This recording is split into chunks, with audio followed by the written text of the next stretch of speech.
যত বেশি সমালোচনা হবে তত বেশি বেশি করে কিন্তু ভিউজ পাবে খাদান, এবং এটাই একটা অন্যতম মাস্টার স্ট্রোক কিন্তু ছিল বলে আমি এখন মনে করছি। অনেকে হয়তো বলছে খাদানে দেবদার ডান্স ভালো নয়, খাদান গানটা অতটাও ভালো হয়নি, নেগেটিভিটি করছে। আমি এটাকে নিয়ে কালকে কথাও কিন্তু বলেছি, কিন্তু বিষয়টা হচ্ছে এইরকম নেগেটিভিটি বা এইরকম কথাবার্তা যখন মার্কেটে ঘুরবে না, তখন অবশ্যই এটা একটা ইনডাইরেক্ট প্রমোশনাল প্রমোশন কিন্তু হচ্ছে এক্স্যাক্টলি। হ্যালো গাইস, আমি Deep and welcome back to my channel Deep exclusive. So এখন আমি এই পার্টিকুলার ভিডিওর মধ্যে অবশ্যই দুটো বিষয়কে নিয়ে কথা বলবো। শাকিব খান এবং এসকে মুভিজের একটা কিন্তু বিরাট প্রজেক্ট কিন্তু আসতে চলেছে, এবং সেটা মেবি শ্রাবন্তীর সঙ্গে, ওটাকে নিয়ে তো কথা বলবোই, কিন্তু তার আগে একটুখানি খাদানের একটা রেকর্ডকে নিয়ে কিন্তু কথা বলে নিই। খাদান বর্তমানে 1 নম্বরে কিন্তু ট্রেন্ড করছে ইউটিউব ইন্ডিয়াতে, এবং প্রায় আমি যখন ভিডিও তৈরি করছি তখন কিন্তু প্রায় 420K ভিউজ কিন্তু ক্রস করে গিয়েছে। এবং অলরেডি যে নেগেটিভিটিটা হচ্ছে এবং তার সঙ্গে সঙ্গে খাদানের যে প্রথম গানের যে এই যে সাকসেসটা, এইটাকে নিয়ে কিন্তু সুজিত রিনো দত্ত কিন্তু অলরেডি একটা পোস্ট করে দিয়েছে, এবং সেই পোস্টটা অনেক লম্বা একটা পোস্ট, পড়তে গেলে কিন্তু অনেকটা লম্বা কিন্তু ভিডিও হয়ে যাবে, আমি পড়ছি না।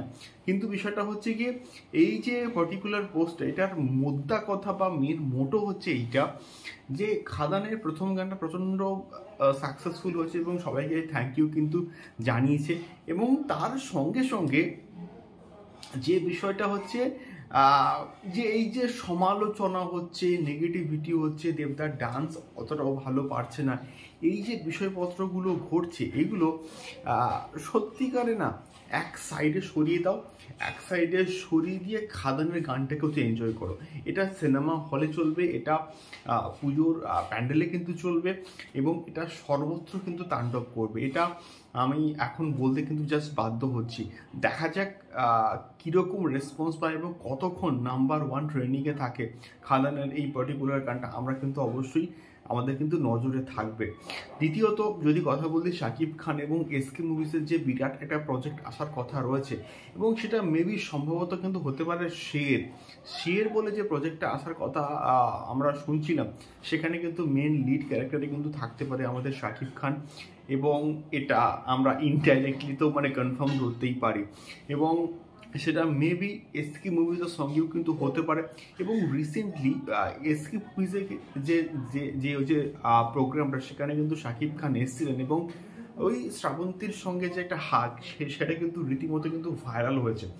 এবং তারপর এই একটা বিষয় কিন্তু ঘুরছে যে যে আপকামিং প্রজেক্টটা হচ্ছে এসকে মুভিজের সঙ্গে, সেখানে কি তাহলে মেন লিড নায়িকা হিসেবে কি থাকতে পারে আমাদের শ্রাবন্তী? সেই শিকারী যে কম্বিনেশন, শিকারী যে জুটি শ্রাবন্তী এবং শাকিব খান, সেই কম্বিনেশন কি তাহলে আরও একবার ফিরছে? হতে পারে, আবার নাও হতে পারে।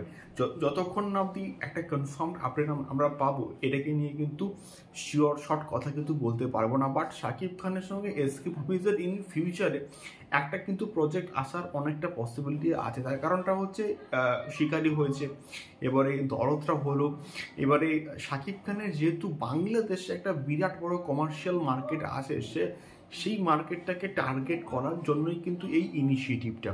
দেখা যাক কি হয় আলটিমেটলি শাকিব খান এবং এসকে মুভিজের সঙ্গে বিরাট প্রজেক্ট আসে কিনা। তোমাদের কি মতামত অবশ্যই কমেন্ট বক্সে কমেন্ট করে শেয়ার করো। দেখা হচ্ছে পরবর্তী ভিডিওতে। টাটা।